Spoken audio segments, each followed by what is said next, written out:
back. So please join with us. And we also have another motive.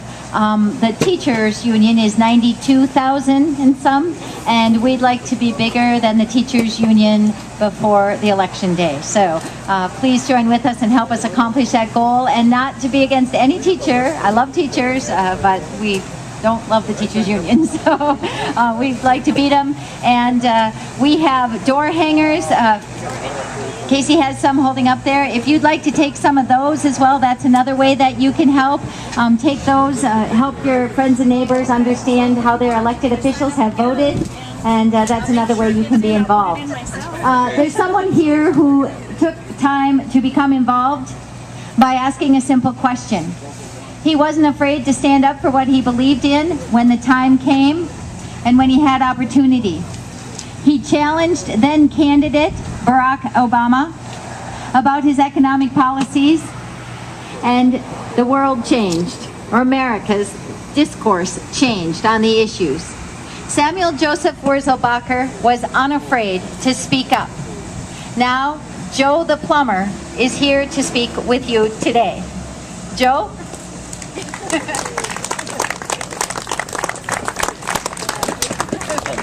Sorry about that. We were discussing important issues, fishing. I love fishing. I come to Park Falls. I've been coming to Wisconsin for the last 7 years, even before the whole Joe the Plumber thing, because I have a mission to take every crappie out of Wisconsin. We fish in the morning, we go for muskie and sturgeon, and then in the evening we go fish for crappie, so it works out well. Anyways, hey, listen, I appreciate y'all coming down. The reason why I was talking about fishing, other than the fact that I love it, I wanted to share some other things I love to do. I like climbing. I enjoy it. I love rappelling. I love riding bikes with my son. Really love hanging out with my son doing anything. And the reason why I'm telling you what I like, because not once did you mention I like politics, did you? You won't hear that from me, because I absolutely hate it. It's disgusting. It makes you feel dirty. I've been a plumber for many years. I've been covered in some really bad stuff. But I spent a couple weeks in Washington, and I never felt more dirty in my life. I mean, truly, it just stains your soul, because the people up there are pretty much liars, crooks, and thieves, and I don't make a habit of hanging out with them people. My friends are pretty upstanding citizens.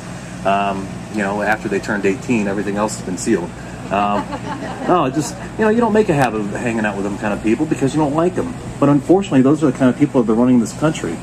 I mean, I think a purse snatcher is more honest than a politician. At least you know what they're doing. They're running, they're going to grab your purse, and they're going to take off.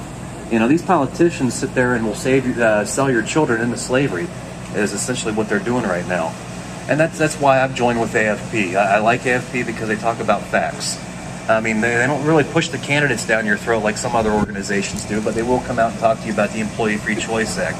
They'll come talk to you about the global warming, the health care, right online, all these different things that they get behind. They're facts. There's things that you can check out and make sure that they're true or not true. And that's really important. We got to start pushing education more than candidates and issues. If we try to attack each issue head on, we'll be here the next million years. It just will not get done. The way I figure we're going to get things done is we get back to the basics. That for me means one, and more importantly, is God. And then two, responsibility, accountability, education, the Constitution, and so on and so forth. Those are the basics I'm talking about. If we start doing what's right instead of what's expedient, we can make changes. If we start getting involved with our community, that's where real change takes place. It doesn't start from the top down, it starts from the bottom up. And that's where we have to start at. We start in our community. I ran myself for my local Republican committee, and I won by 8 votes. I beat out a 73-year-old lady. I felt really proud. But I did walk it myself. I didn't depend on other people to hang out or talk to everyone. I actually walked my neighborhood myself, won the election, if you will, and I'm going to make changes in that party, because everyone said, well, Joe, I thought you hate Republicans, and I do. But I'm going to make that party mine. And let me address that real quick. When I say I don't like Republicans, I don't like Democrats either, because it seems both groups are all about being a Republican or all about being a Democrat, and they seem to have missed the boat. They're not all about being American. And that's what I'm all about. I want to do what's best for America. And so our politicians are missing the boat, because all I ever hear from Newt Gingrich and Karl Rove is, what can we do for the Republican Party? Well, I really don't care. I want to know what we can do for America. What can we do to get her back on her feet,